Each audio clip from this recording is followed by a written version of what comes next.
When you adopt, you fill out an absurd amount of paperwork, pages and pages of what you're open to within the special needs. And the words literally for the boxes say qualified and unqualified. When we got the invitation to be matched with the 2 kids, and we wanted to pray before, really committing. So we stepped in this space of prayer, and it was kind of like, okay, yes, we can adopt 2, even though we're only planning to adopt 1. But with that, we can't say yes to any special needs. I even laugh at how many other times in life I have actually checked the mark unqualified. We have this beautiful fantasy that we have a say in the tragedies that we, end up walking through with people. But we put unqualified on every single thing. And so 6 months after coming home from Liberia, we're a family of 4, and we get the earth-shaking diagnosis of Duchenne muscular dystrophy. And I will never forget being in the Denver airport.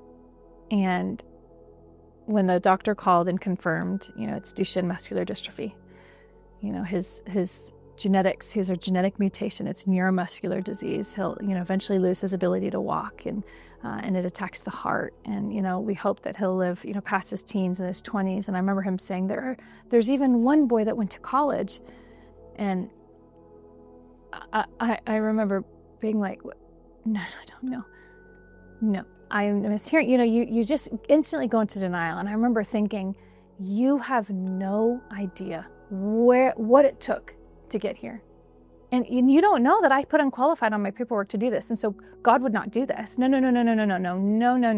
And I just was in so full denial. This is not our story. Being confronted with truly your biggest fear of having a baby that wouldn't be able to live a long and full life. It's what do you do with that?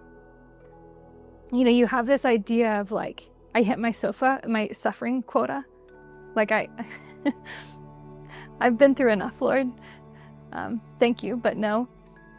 I remember holding him, and he's this perfect 1-year-old smiley, and being he has no idea what he's gonna have to live with.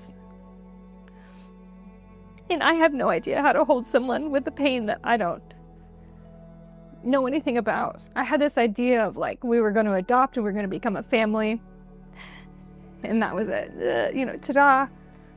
And so when you're face to face with this pain that you quite literally did not sign up for, and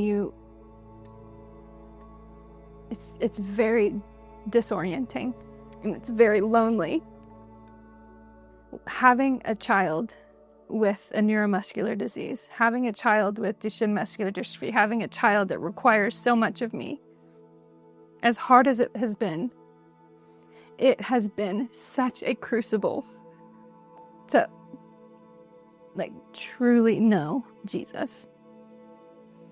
It has invited me to respond to the wound. Brennan Manning says, in love's service, only the wounded can serve. And it has wounded me in a way that I'm I don't know if I'll recover. And I just wonder, the different scars that find themselves in all of our stories, and the tragedy, or maybe the tragedy of never getting, what you deeply ache for. I sometimes wonder, is that why Jesus, when he rose, chose to keep his scars? When Thomas needed proof of a resurrected King of hope, he did not give him a sermon. He gave him his wounds. He grabbed his hand and put it in there.